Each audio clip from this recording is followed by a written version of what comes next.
Hello everyone, welcome back once again adventure soul Gaurav. तो दोस्तों, आज हमारा हेरिटेज कोर्स का 5वां दिन है, जिसमें हम विज़िट करने वाले हैं लैंसडाउन में जो कालेश्वर टेम्पल है उसमें। तो वो काफ़ी पुराना मंदिर है। मे बी हमारा जब ब्रीफिंग हो रहा था फर्स्ट डे, तो एक पंडित जी हैं जो कालेश्वर मंदिर में पुजारी हैं। जदला गांव है। अगर आप लैंसडाउन से कोटद्वार की तरफ जाते हैं तो वहाँ के कुछ लोग हैं जो वहाँ पे पूजा अर्चना करते हैं कालेश्वर टेम्पल में। तो वो जदला के जदली हैं। तो वो भैया भी हमारे साथ हेरिटेज कोर्स कर रहे हैं, पंडित जी। तो उन्होंने बताया कि ये जो मंदिर है वो 5000 वर्ष पुराना मंदिर है, बहुत पुराना मंदिर है। और उसमें जो मतलब लैंसडाउन का मे भी लगता है कि कालो डांडा जो बोलते थे ना, वहाँ कालेश्वर मंदिर के ही नाम से पड़ा है, क्योंकि वहाँ पे एक कालू सिद्ध महर्षि थे। उन्होंने वहाँ पे तपस्या करी थी। उसके बाद वहाँ पे जो शिवलिंग है वो खुद से उत्पन्न हो रखा है। मे भी मुझे इतना ध्यान में नहीं आ रहा है कि उस शिवलिंग को क्या बोलते हैं, लेकिन वो खुद से उत्पन्न हो रखा है, उसको किसी ने लगाया नहीं है कालेश्वर टेम्पल में। तो मिलते हैं आपको आज की साइट में कालेश्वर टेम्पल में। प्लीज़ वीडियो को लाइक करना, शेयर करना और पूरी सीरीज़ देखना। ये वाली सीरीज़ तो देखना ही आप, बट इससे पहले मैंने एक 10 डेज़ की जो नेचर गाइड की सीरीज़ डाली हुई थी, प्लीज़ उसको भी जाके देखना, लाइक करना, शेयर करना और सपोर्ट करना। मिलते हैं आपको साइट पे। कोर्स से पहले आप एक और बार हिमालय दर्शन कर लीजिए। सामने बंदरपूछ रेंज है और ये सामने आपका जो गोल्डन कलर में आपको दिख रहा होगा ये है चौखंबा, देन केदारनाथ, कुमलिंग। काफ़ी अच्छा गोल्डन कलर में दिख रहा है आज हिमालय। और ये सामने लैंसडाउन का gate. Welcome to Lansdowne cantonment board.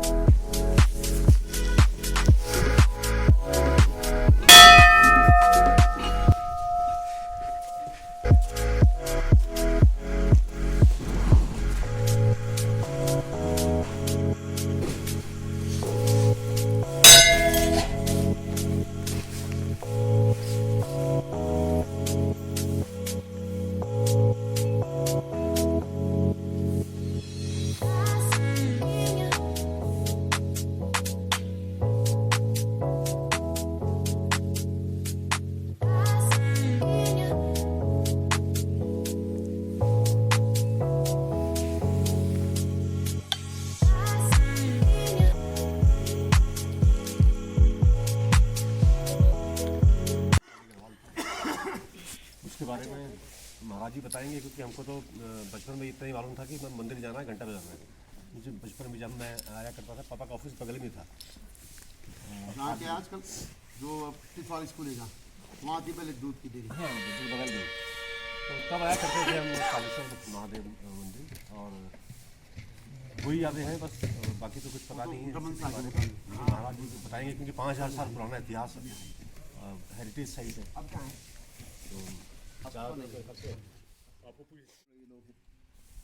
कभी भी कोई घर में कुछ कार्य करते तो हमको गुरु को याद।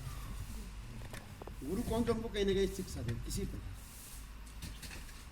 किसी भी क्षेत्र में परीक्षा दे, किसी भी क्षेत्र में हमको शिक्षा दे, किसी भी क्षेत्र में हमारा मार्गदर्शन करे, हमारा पथ प्रदर्शन करे, हमारा गुरु है। इसलिए हम सब लोग अपने नेत्र बंद करके और हाथ जोड़ करके अपने गुरु को याद करेंगे, और गुरु के अपने भगवान को भी याद करेंगे सब लोग। एक दूसरे के पर्यायवाची है सनातन और धर्म। वहाँ क्या कि जैसे कोई माना ईसा मसीह आए तो उन्होंने अपने नाम, जैसे जन्म हुआ उस दिन उन्होंने ईसाई का धर्म प्रारंभ किया, तो धर्म कहने लगे। जैन हुए तो जैन धर्म प्रारंभ हो गया। परंतु सनातन और धर्म, सनातन तो धर्म है जो, सनातन और धर्म एक दूसरे के पर्यायवाची है। जैसे कलश और घट क्यों है, दोनों एक ही चीज़ हैं, तो पर्यायवाची। तो उन्होंने प्रयास किया कि किस प्रकार से हम सनातन को हानि पहुँचाएँ। तो ये प्रयास किया कि पूरे देश के अंदर जहाँ जहाँ पर उनका आधिपत्य था मुगलों का, उन्होंने जबरन सनातन के लोगों को मुस्लिम धर्म में कन्वर्ट करना प्रारंभ कर दिया। और ये प्रक्रिया उत्तर भारत में ज़्यादा हुई, दक्षिण भारत में नहीं, उत्तर भारत में ज़्यादा हुई। और तब जो हमारे पूर्वज थे, हमारे पूर्वज अपने धर्म को बचाने के लिए, सनातन को बचाने के लिए पहाड़ों की ओर आए और तब यहाँ पर आकर के बसे। उससे पहले तो पहाड़ में केवल देवभूमि में केवल देवता लोग विराजमान थे, देवता तो आज ही विराजमान। और जो बड़े बड़े संत ऋषि हुए, परसों मैंने उदाहरण दिया था कि कालून ऋषि स्थान पर उन्होंने यहाँ पर 5000 साल पहले उन्होंने यहाँ पर तपस्या की थी। ऐसे ही जो चरक ऋषि थे जिन्होंने चरक संहिता का उसके ऊपर अनुसंधान किए। और आज चरक ऋषि का नाम पूरे विश्व में बड़े आदर से लिया जाता है। उनकी चरक संहिता जो उसके आधार पर अनेकों प्रकार के जो बड़े जो बीमारियां असाध्य रोग हैं, उन असाध्य रोगों को समाप्त करने का भी, उनको क्षीण करने का कार्य हुआ है। उससे जो पूछने के लिए उसको सही जानकारी है, उसे पता होना चाहिए कि मैं जिस स्थान पर गया तो इस स्थान का इतिहास क्या है, इस इतिहास के इस स्थान के इतिहास के साथ कौन कौन से तत्व जुड़े हैं, तथ्य जुड़े हैं, उसको जानकारी होनी चाहिए। और जब उसको पूरा घुमाए तो जिसको घुमाता है पर्यटक को उसको भी लगना चाहिए कि जो एक गाइड है, इसने मुझे बड़ा, जो मेरा पथ प्रदर्शक है, इसने मुझे बड़े अच्छे ढंग से, बड़े ईमानदारी के साथ मेरे को घुमाया है। तो जब वो उसको लगता है कि इसने बड़ी मेहनत के साथ, बड़ी ईमानदारी के साथ मुझे किसी स्थान का भ्रमण कराया, वहाँ के ऐतिहासिक तत्वों की जानकारी दी, तो फिर आप पे प्रसंग भी होता है, कहीं ना कहीं आपको फिर वो दक्षिणा स्वरूप कुछ न कुछ देता है। हालांकि आज बहुत स्थानों पर तो गाइडों की स्थिति बड़ी खराब हो गई है। अगर कभी आप जयपुर का घूमने जाते हो, गाइड आपको ऐसी जगह ले जाता है जहाँ उसको ज़्यादा कमीशन मिलता है, ऐसी दुकानों पर ले जाता है। इसलिए कमीशन को अपने जीवन का ध्येय मत बनाना कभी, कि जब आप ईमानदारी से कार्य करिए ना, तो भगवान आपके लिए कभी किसी चीज़ की कमी नहीं करेगा। आज एक विषय रखा था शर्मा जी ने, तो यहीं के रहने वाले हैं, उनका बचपन यहाँ पर गुजरा बीता है। तो निश्चित रूप से जो हमारे, हम लोग तो अमूमन ज़्यादातर लोग, हम लोग लैंसडाउन से संबंधित, लैंसडाउन में ही अपना करने वाले, क्या बोलते हैं, उसके विषय के ऊपर जानकारी लेने वाले हैं। पर साथ में कभी कभी जो हमारे जो हमको गाइड बनाते हैं, जो हमको पथ प्रदर्शक बनाते हैं, वो ये चाहते हैं कि हमें और जगह की भी जानकारी मिले। इसलिए उनको जो हमसे सबसे पहले क्या पूछते, 4 धाम के बारे में। तो 4 धामों की भी हमको जानकारी होती है। देखिए 4 धाम की जो यात्रा प्रारंभ होती है यमुनोत्री से प्रारंभ होती है। देवी छाया थी, इसको दूर करने के लिए बहुत कठिन तपस्या करी, और तब उनके ऊपर से जो देवी की जो छाया थी दूर हुई। और तब यमराज ने अपनी बहन से कहा, यमुना से कहा कि कहो बहन, मैं तुम्हें वरदान देना चाहता हूँ, क्या वरदान मांगती हो? यमुना ने कहा, भैया दूज के दिन आकर के मेरे जल में स्नान करे, यमुना में आकर के स्नान करे, उसको यमपुरी न जाना पड़े और उसको किसी प्रकार की अकाल मृत्यु ना होनी पड़े। और इस प्रकार से वहाँ पर दिया। और आज जो यमुना का जो उद्गम क्षेत्र है वो यमुनोत्री है। और जब यात्रा प्रारंभ करते हैं हम देवभूमि की, तो पहली यात्रा हम प्रारंभ करते हैं यमुना से, यमुनोत्री से। वहाँ पर यमुना जी और यमराज, यमुनोत्री और यम का साथ है। और वहीं पर एक खरसाली गांव है, खरसाली गांव पहले होगा। खरसाली गांव में भगवान शनिदेव का मंदिर भी है, कहते हैं कि उसके भी दर्शन करते हैं लोग। और यमुना जो भगवान श्री कृष्ण थे, जो नारायण का स्वरूप थे, भगवान विष्णु का स्वरूप थे, उनकी जो 8 पटरानियाँ थी, उनमें एक पटरानी यमुना भी थी। तो यमुनोत्री का मैंने आपको इतिहास बताया। ऐसे अपने जो उसके बाद हम लोग यमुनोत्री के जो हम लोग दर्शन करते हैं, यमुना मैया के दर्शन करते हैं, वहाँ पर एक तप्त कुंड भी है। हर समय उसमें पानी देखिए खोलता रहता है। और लोग क्या करते हैं, वहाँ की प्रथा, वहाँ पर लोग उसमें एक पोटली में पतले महीन कपड़े में चावल डालते हैं, उसको उसमें पकाते हैं, उसको प्रसाद के रूप में ग्रहण करते हैं। यमुनोत्री के बाद व्यक्ति दर्शन करता है गंगोत्री के 4 धाम, जिनको ऋषि के श्राप के कारण जिनका पूरा शरीर शांत हो गया, तो उनको मुक्त कराने के लिए, मोक्ष प्राप्त कराने के लिए भगवान से प्रार्थना करने, गंगा को प्रसन्न करने के बाद गंगा को लेके आए, तो उसी रास्ते से लेकर के आए। वहाँ पर गंगोत्री में बहुत अच्छा मंदिर है गंगा का। और बहुत सारे लोग जो गंगोत्री से पहले जो गोमुख पड़ता है वहाँ जाते हैं, और वहाँ जाकर के जहाँ से उद्गम स्थल है गंगा का, भागीरथी का, उसके दर्शन करते हैं। और आज भी अनेकों बहुत बड़े बड़े ऋषि संत लोग गंगोत्री में तपस्या करते हैं। ऐसे ऐसे संत हैं वहाँ पर। अभी मैं करीबन 10, 12, 15 साल पहले गया था, तो एक बाबा उदयानंद जी महाराज थे, वो पूर्ण रूप से नग्न रहते थे। हम लोग जून के महीने में गए, जून के महीने में बहुत तगड़ी गर्मी पड़ती, हमने खूब लबादे पहन रखे थे, हमारी हालत ख़राब हो रही थी। और वो इतने शांत चित्त में बैठ रखे थे, बिल्कुल आसन लगा करके। तो उदयानंद जी का हम लोग बहुत देखे। तो ऐसे बहुत सारे संत लोग हैं जो आज भी वहाँ पर रह करके तपस्या करते हैं। केदारनाथ की दर्शन किए हुए बद्रीनाथ के दर्शन का फल प्राप्त नहीं होता है। और केदारनाथ की कथा तो आप सब लोगों को पता होगी देखिए केदारनाथ में नर और नारायण दो थे और वो कहते हैं कि भगवान शंकर साक्षात रूप से उनको वहाँ पर दर्शन देने के लिए आते थे और उन्होंने कहा था, उनसे निवेदन किया था, प्रार्थना की थी कि आप यहाँ पर एक जो भगवान शंकर के जो ज्योतिषलिंग हैं उनके रूप में आप यहाँ पर आइए।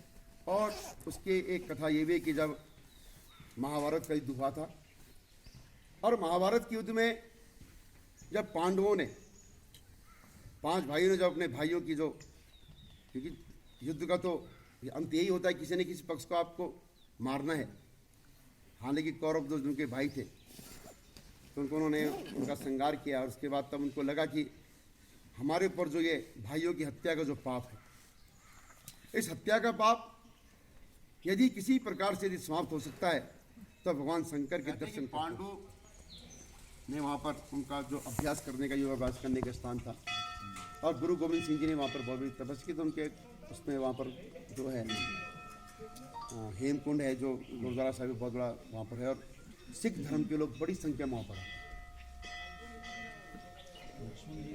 हाँ, लक्ष्मण जी वहाँ कहते हैं, लक्ष्मण जी ने भी वहाँ पर तपस्या की, तो उसके बगल में लक्ष्मण जी का मंदिर भी वहाँ पर बगल में, तो लक्ष्मण जी का मंदिर भी वहाँ पर दोनों का है। और ये तो अपने इसके अलावा हमारे बहुत सारी हेरिटेज उत्तराखंड में वो लोग यहाँ पर तपस्या करने के लिए आते थे। कहते हैं कि 5000 साल पहले कालू ऋषि ने यहाँ पर तपस्या की और इतनी घोर तपस्या की थी कि भगवान शंकर को उनको दर्शन देने के लिए आना पड़ा। और कहते हैं कि भगवान शंकर ने उनको साक्षात यहीं पर दर्शन दिए। ये कोई किद्वंती नहीं, ये सत्य है। और जब भगवान शंकर ने उनको दर्शन दिए तो भगवान शंकर ने उनको दर्शन दिए, कहा भी बोलो कालू ऋषि क्या मांगते हो? तो कालू ऋषि ने कहा, महादेव जिसको आपके दर्शन हो जाए उसको जीवन और किसी की अभिलाषा नहीं रहती, भगवान मिल जाए क्या चाहिए। भगवान का सामीप्य, ईश्वर का सामीप्य, अपने स्वामी का सामीप्य यदि मिल जाए तो उससे ज़्यादा कुछ नहीं है। तो भगवान शंकर ने कहा भी फ्री मांगो। तो कहते हैं कालू ऋषि ने कहा कि हे महादेव मैं चाहता हूँ कि आप इस स्थान पर अपने अंश के रूप में स्थापित हो जाइए। और जो अंदर शिवलिंग कहते हैं इसमें साक्षात भगवान शंकर का अंश है, ऐसे नहीं अंश। मैंने बहुत बार अनुभव किया यहाँ कि वास्तव में मैं जिसने अपने मन से, जो मेरे साथ बहुत सारी ऐसी यहाँ पर घटनाएं घटी है जिससे मुझे ऐसे मेरे को यहाँ पर अनेक अनुभव हुए कि जिससे मुझे लगता है कि वास्तव में भगवान शंकर का यहाँ पर साक्षात वास है। और जब यहाँ पर उनका वास हुआ, कहते हैं कि भगवान शंकर के स्थान का पता कैसे चला, क्योंकि मैंने कहा पहले तो केवल ऋषि लोग रहते, संत लोग रहते थे, यहाँ पर एक तपस्या करते थे। जब वो जो हमारे पूर्वज अपने धर्म को बचाने के लिए जब पहाड़ों में आए तो बहुत सारे गांव यहाँ पर ही बसे नगर आस पास। जैसे आप बौंठियाल जी, सत्येंद्र प्रसाद बौंठियाल जी हैं, आप इस मंदिर के कुल पुरोहित हैं। गाँव की जो गैया थी, गाय थी, वो यहाँ पर आती थी चरने के लिए और जब चर करके शाम को जाती थी, दिन भर गाय चरे और शाम को जब हम उसका दूध दुहें और अगर उसका दूध ना निकले तो हमको लगता है कि दूध कहीं ना कहीं दूध इसका किसी ने चोर दिया। हम तो भूत प्रेत को ही मानते, पिशाच को ही मानते, पहाड़ के लोग हैं, देवभूमि के लोग हैं। तो निश्चित रूप से लोगों ने घर में बैठे तो उनका भाई ऐसा तो नहीं कहीं हमारी गाय को दूध कोई चोर है, कहीं भूत पिशाच तो नहीं पी जा रहे हैं। कहते एक दिन सारे लोग पीछे आए, देखा तो भगवान शंकर के यहाँ पर जो है सारी गैया, सारी गौ माता यहाँ पर खड़ी है और उन गौ माताओं के थनों से उनका दूध स्वतः गिर करके वहाँ पर टपक रहा था शिवलिंग में। फिर वहाँ बैठे लोग 2 साल पहले की बात है, देवी खेती के स्थान है चलो से आगे, वहाँ के एक बहुत बुजुर्ग आए, इतने बुजुर्ग आए मेरे पास आए क्योंकि मैं कंप्यूटर का काम भी करता हूँ इसके अलावा।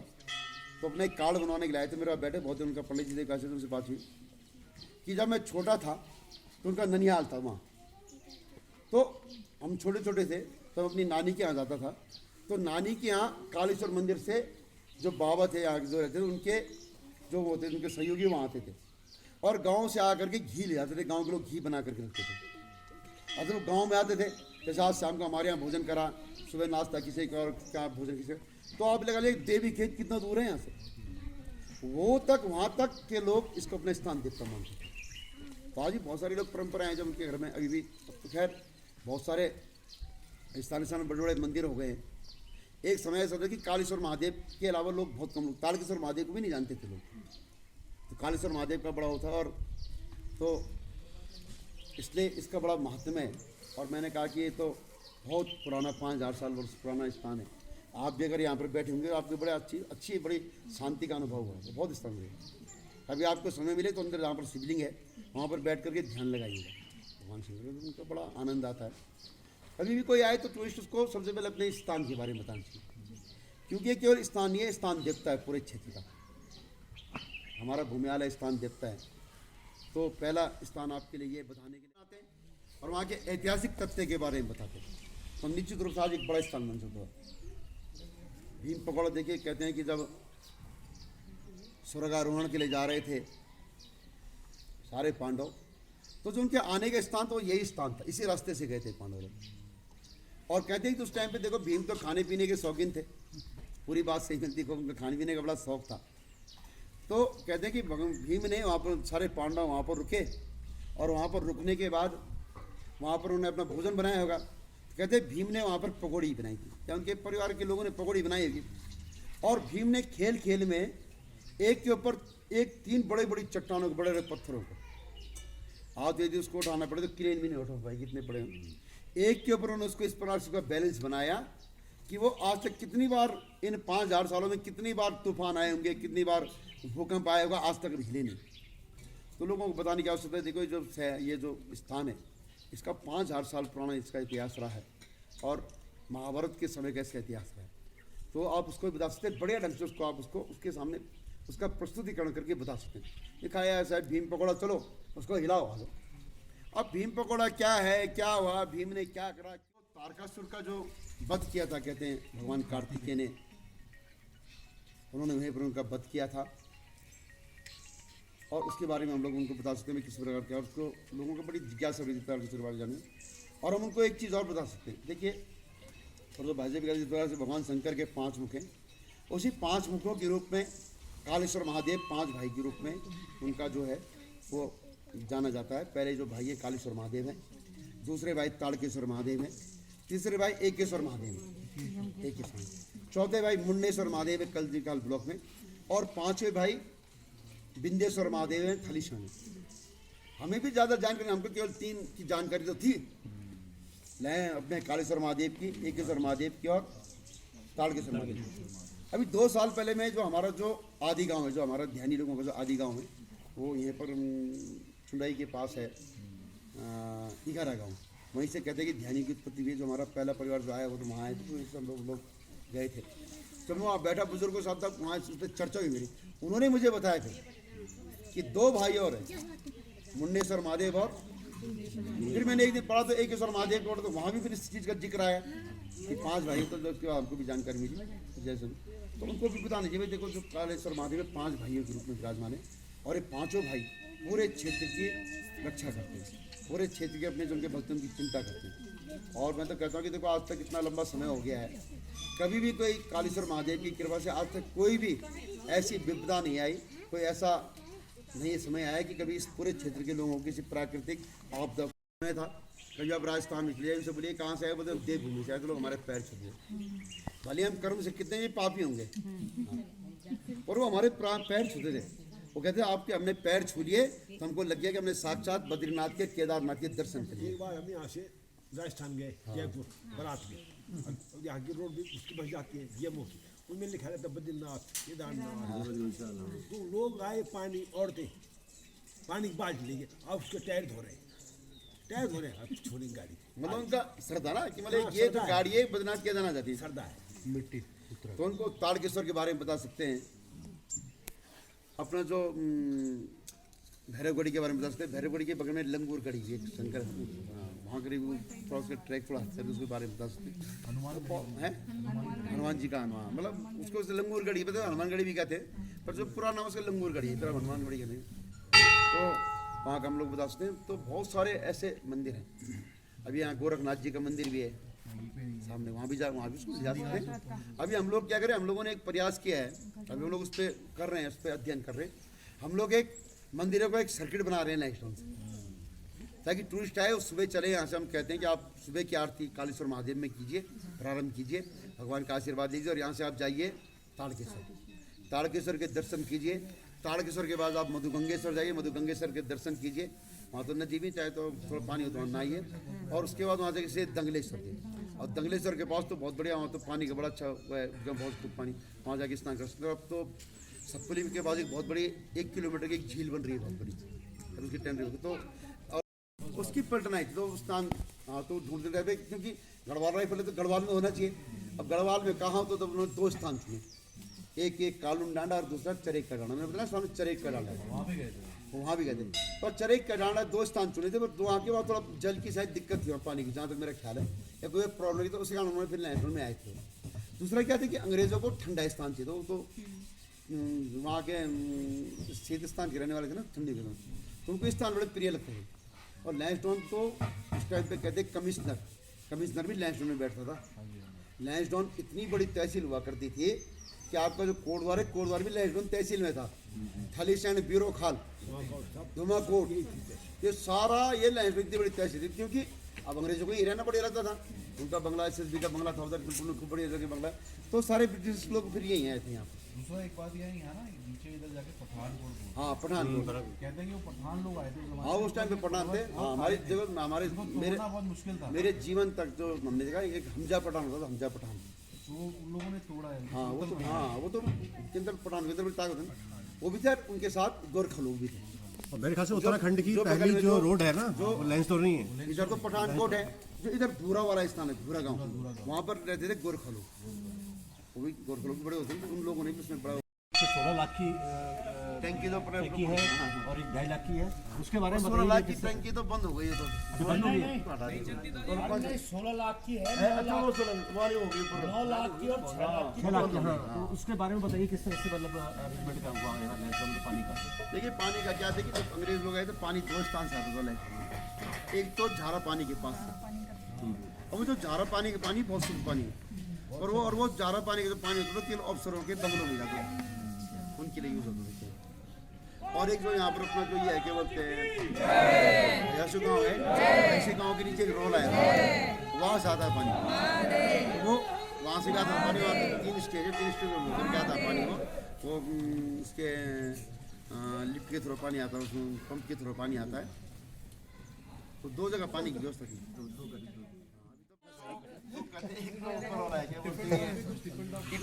डिपेंड बोला कहते हैं कि एक बार एक अंग्रेज ने वहाँ से कूद करके, मतलब घोड़े से कूद किया था, क्योंकि और बहुत छोटे छोटे बच्चों ने थे ना, बहुत छोटे थे, तो कहते हैं कि एक बार एक यहाँ पर एक वो है क्या बोलते हैं वो रुई धुनने काम करता, उसके बेटा उधर जा रहा था, उसके ऊपर उसकी आत्मा आ गई थी, तब उसके बाद उन्होंने तो जो कर के भूत, तो वास्तव में था वो, कहते हैं कि बीड़ी मांगता था वो। ऐसा ये भी कहते हैं कि एक भूत भी यहाँ भी आता था, क्या बोलते हैं ग्राउंड, परेड ग्राउंड में किसी अंग्रेज अफसर का भूत था, तो माना अगर कहीं अपनी सही ढंग से अगर वो अपनी वो नहीं दे रहा, ड्यूटी नहीं दे रहा, तो उसको थपेड़ भी देता था। हाँ वो, और बल्कि इनफैक्ट ये होता था जैसे जहरी खाल या कोई गाँव जा रहा है तो शाम को बीड़ी का बंडल ले लेता था, या कि मिल जाएगा तो दे देंगे और फिर गाँव निकल जाएगा, ऐसा होता था। और जो नीचे वाली रोड है ऊपर, हाँ वो फिर रोड नीचे निकलती है ना, वो है रोड पर, चर्च के नीचे वाली रोड। ऐसा है क्योंकि बहुत सारी कथाओं में जिक्र आता है इसका, भूत है। पर उन्होंने नुकसान नहीं कराया उसका किसी का, ऐसे देखो, बीड़ी ऐसा बीड़ी ना, मांगते थे और वो देखो आत्मा है तो ज्यादा होता तो है ऐसी बात, उस बात से इनकार नहीं कर सकते। और भगवान भी हरे को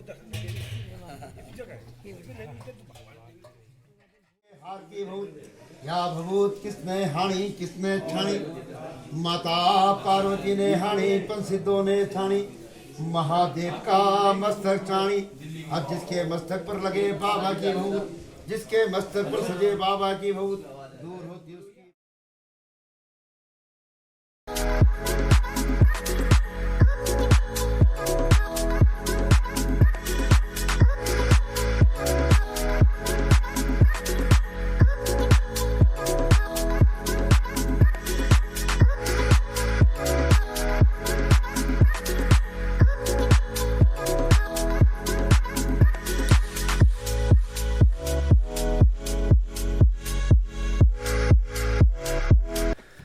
जैसा आपने देखा कि आज हमारी विज़िट कालेश्वर टेंपल में थी। कालेश्वर टेंपल में जो ध्यानी जी थे उन्होंने हमें थोड़ा बताया, मंदिर की हिस्ट्री बताई, और अपने जो हमारे ताड़केश्वर महादेव है, ये 5 भाई करके इनकी पूरी हिस्ट्री बताई, आपने सुना होगा। कालेश्वर महादेव, ताड़केश्वर महादेव, मुंडेश्वर महादेव और एकेश्वर महादेव और दंगलेश्वर महादेव, ये 5 बताया ध्यानी जी ने और पूरी हिस्ट्री बताई। तो आज हमारा 5वां दिन ख़त्म हो गया है। अभी हमारा टी ब्रेक चल रहा है, तो बने रहे सीरीज़ में। अभी हमारा आज 5वां दिन ख़त्म हो चुका है। 6वें दिन में मिलेंगे, हमारा एक ऑनलाइन सेशन होगा, उसका शायद वीडियो नहीं बन पाएगा। उसमें हमारा कुछ टूरिज़्म डिपार्टमेंट की जो हेड कर रही हैं मैम, वो बताएंगे कुछ टूरिज़्म के क्या क्या रूल होते हैं, वाइल्ड लाइफ के क्या क्या रूल होते हैं। तो मिलते हैं आपको 7वें दिन। Till then ride hard, ride safe. This is me adventure सोलगोरा। Bye bye.